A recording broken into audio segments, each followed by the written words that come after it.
आज मोटा समाचार सामे આવી રહ્યા છે। પાટણ કલેક્ટરના મેલ આઈડી પર બોમ્બની ધમકી આપવામાં આવી છે।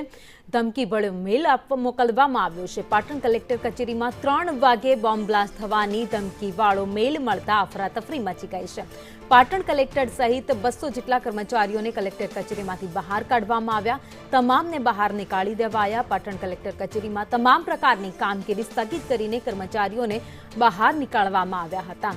आईईडी ब्लास्ट થવાની શક્યતા છે, જેના કારણે સુરક્ષાના ભાગરૂપે તમામ કર્મચારીઓને બહાર કાઢી નાખવામાં આવ્યા હતા। પાટણ જિલ્લા પોલીસ અધિક્ષક તેમજ પોલીસનો કાફલો પણ કલેક્ટર કચેરીએ દોડી આવ્યો હતો।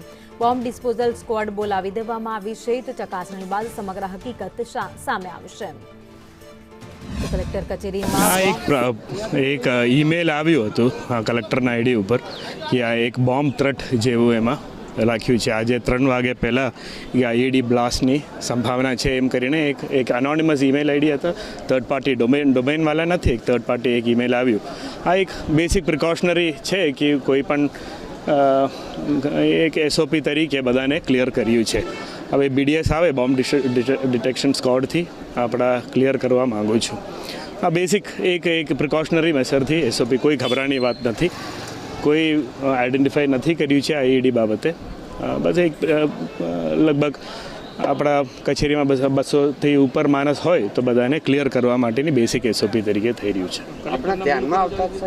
ઈમેલ આઈડી ઉપર નહીં, કશું નહીં, કોઈ વિગત પણ નથી એમાં। કોઈ આટલું જ લખ્યું છે કે 3 વાગ્યા સુધી આઈઈડીની સંભાવના છે, એટલે પણ ઉસી બેસિસ ઉપર આપણા ક્લિયર કરવા માગું છું।